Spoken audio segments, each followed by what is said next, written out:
For most of my life, I have unknowingly longed for community. My search took me through 4 different schools, multiple sports teams, and various towns.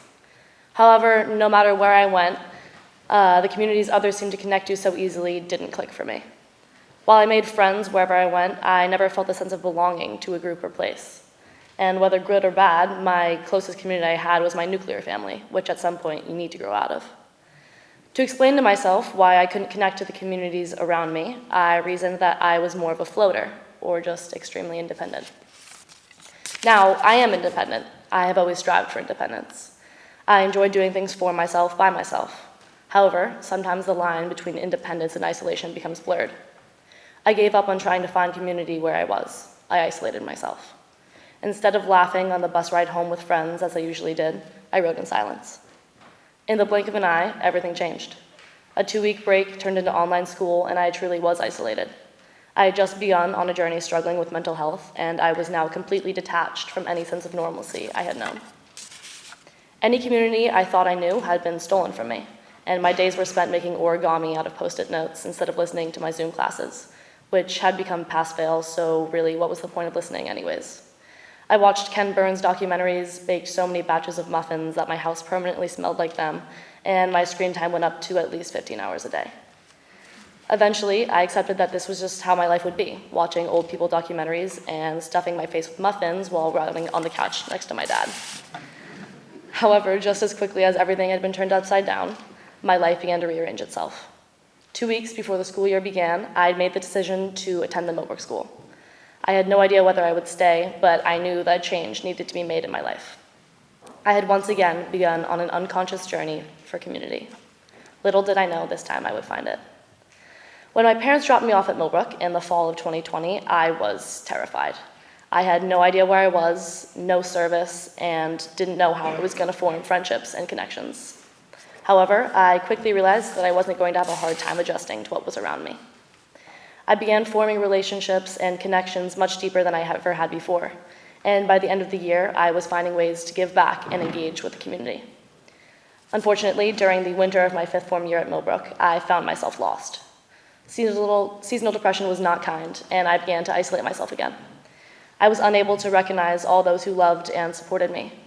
Days blurred together, I missed obligations, when I wasn't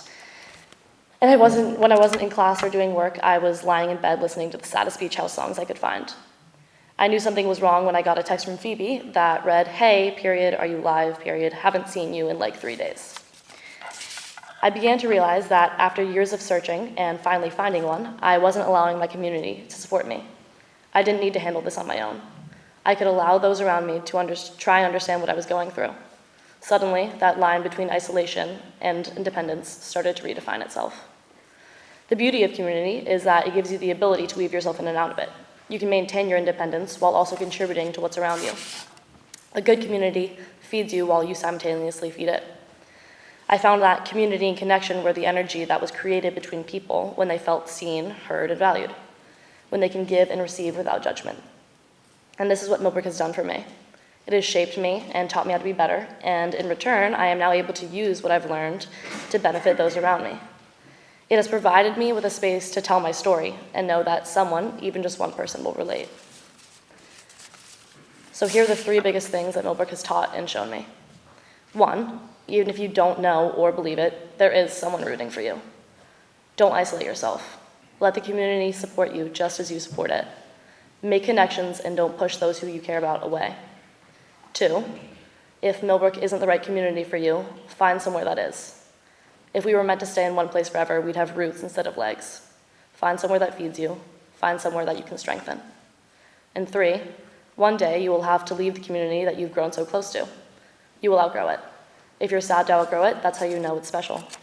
As much as they shape us and we shape them, communities are ultimately ephemeral. Love them. Appreciate them while you're still here. Hanya Yanagihara wrote, "Things get broken, and sometimes they get repaired. In most cases, you realize that no matter what gets damaged, life rearranges itself to compensate for your loss, sometimes wonderfully." During a time filled with sickness, fear, and damage, life rearranged itself to compensate in the most wonderful way possible, by providing me with something that I had been searching for my whole life. When I first set foot on Millbrook's campus, I had bright blue braces, frizzy hair, and no idea what community even was, just that I wanted it. And as I stand here today, I am filled with confidence and an overwhelming appreciation for the community that Millbrook has provided me with. So thank you, Millbrook, for giving me something I never thought I would have.